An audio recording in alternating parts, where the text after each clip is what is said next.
Do you think this old pellet grill will cook again? I bet you we can get it going. It's about 6 years old. It's a Daniel Boone Green Mountain grill, and pretty rough shape when I got it. I got it about 2 years ago and haven't done anything with it. It's been sitting in the outdoor kitchen ever since I brought it here.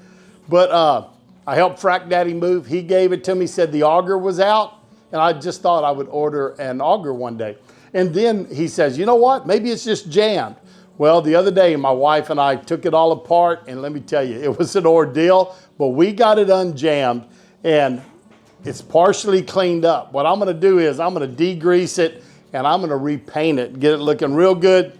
But we're gonna look and see if this thing will cook up some chicken legs. I don't know if it will or not, but let's look at it. We'll give y'all some close-ups of it, let y'all see inside of it, and kind of let you know what we did as the process is going on. But come on in here, let's look at it close. I'll open up the lid, y'all can see it, and then we'll go from there.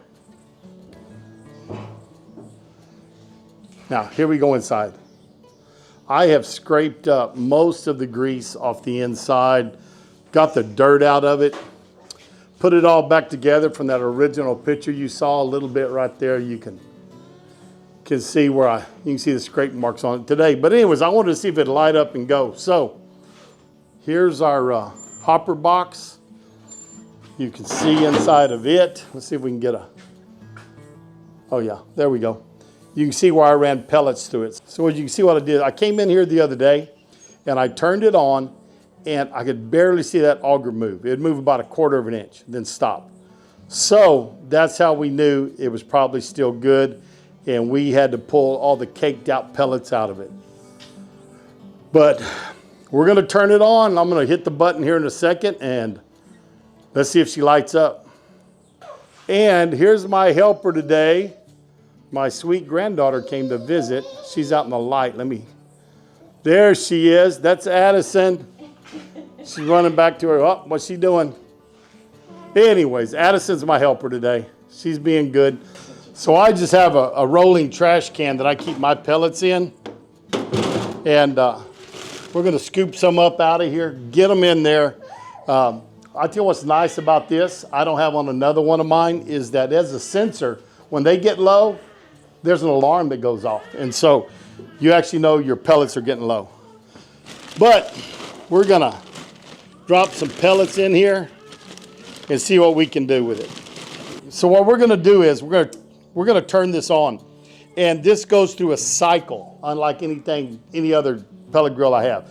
But it's gonna go 0, 1, 2, 3. And once it does that, it's gonna light up and be going. Fan just came on. I can smell smoke. So things are getting ignited. Let's see if we're gonna start getting it.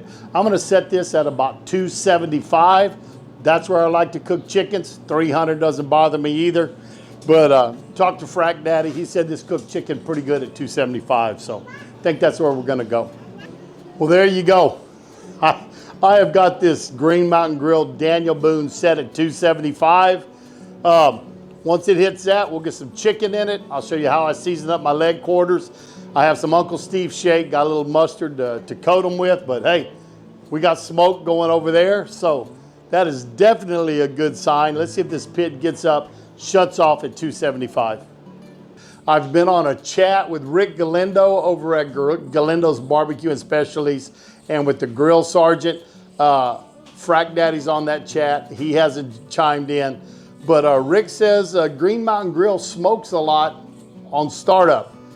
I'll give you a picture of it because we had smoke, let me tell you. And there's a ton of smoke coming out right now. So I'm gonna let it, I'm getting the chicken ready. So it's gonna keep staying at 275. So it's gonna burn off other stuff. I scraped everything out, cleaned out all the grease best I could. Could have some old grease in there burning. Don't really think that's it. But there it pulsed again. So it's trying to keep that temperature. That tells me it's running. So the wife picked up some leg quarters at HEB a while ago. And what they're gonna get on them is a little mustard for binder. We're gonna use some Uncle Steve shake, competition cow shake, and then a little magic ribs. Now I've got a new big bottle of the regular bottles of magic ribs, but I'm gonna finish off these little ones first. So one of these left, we're gonna get that done, and then we'll get them on there. So It's going to continue to smoke, continue to burn things off. I'm going to clean the grates again before I put the chicken on there. But come on in here. Let me show you this chicken. I tell you what, can y'all hear that puffing? Never had a, now I've never used a Green Mountain grill. But that grill is puffing, boys. Let me tell you, it is showing us that it is working hard. Got a little mustard here we're going to go with. Doesn't take a lot. That ought to be enough for each leg. We want just enough for it to help it stick, right? So, come in here and just coat them good, help them get sticky. If that skin will come down, I like to pull it down while I'm doing this. I'm going to start off with my competition cow shake from Uncle Steve's. Let's get it shook on there. And I tell you what, I'm only going to put it on part of them. Honestly, I don't like something real coarse on chicken. So these are going to get cow shake. And we'll let everybody check them and see what they like better. Then I'm going to coat them on top of that with this magic rib. It's going to give us a little sweetness to it. I really like this magic rib.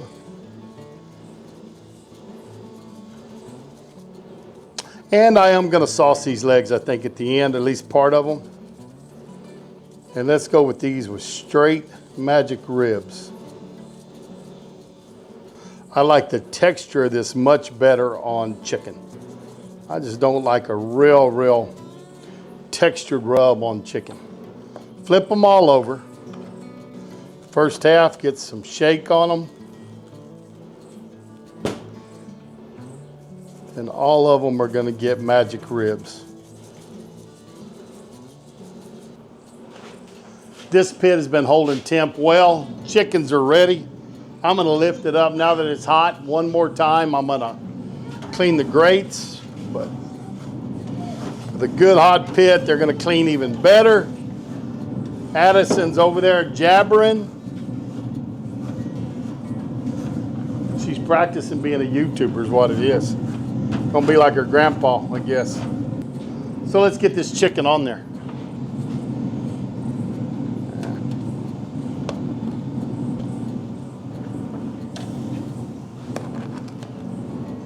Now this is a good hot pit. I would not think it would take but about 45 minutes to cook these legs. We'll see how much smoke's on them, see what we think about it, and see if this pit keeps running. There you have it. Let's close it up. See y'all in about 45 minutes when this chicken gets to 165. We are having some technical difficulties, so I lost my audio.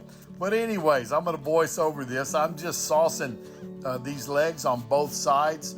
Covered them up with a nice little pomegranate barbecue sauce from Phil's Gourmet. Brushed it on. And then I shut that lid back down and let it cook for about another 10 minutes. And gave it time for that sauce to set on those chicken legs, or I call it candying up the sauce. So that's what we did, and check out Phil's Gourmet. I'll put a link below for him. He's got some fantastic barbecue sauces and rubs on his website, so check him out. We'll see y'all in about 10 minutes. Those 10 minutes are up, so it's time to get this chicken off. The sauce is set, it's looking beautiful, and I think this Green Mountain grill has done the job, but let's let it rest a minute, then we'll try it out. Well, there you have it. That pellet grill did cook again, and the chicken is looking good. Like I said, shorter cook. You're never going to get a ton of smoke out of most pellet grills. My Z grills won't do it. This one put out good smoke, but I don't think just great smoke for chicken. If I was going to do chicken again in a shorter cook like that 45-minute type cook, I would definitely probably put a smoking tube in there. But hey, for free, what can you say? No, I did spend the afternoon helping him move. But good grill, so hey, Frack Daddy, thanks a lot for that. Do appreciate it. We want to check this out. Uncle Steve, we've got his magic ribs and his competition bird shake on there. And then Phil's Gourmet, his pomegranate barbecue sauce. But it's all looking good. We're going to see how it tastes. There's a good looking picture of a piece of that chicken.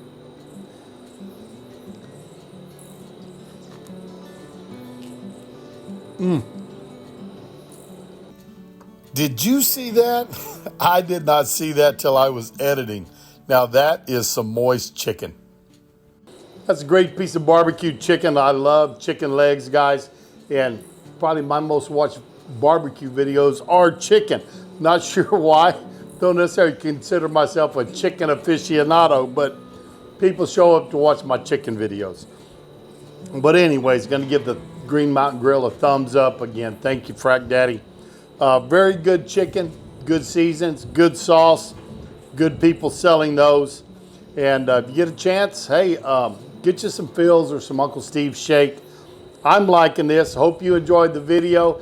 And again, that Green Mountain Grill is cooking again. We are going to paint it, use it some, do some videos on it. Maybe I'll hand it over to my son-in-law and my daughter. They need a pellet grill, so I may just pass it their way because I still have one. But anyways, I think it's pretty good. Hope you did too. Thanks for stopping by. I always do appreciate it. I'm Chef Johnny. We'll see y'all down the road. How them boys put food away beats all I've ever seen.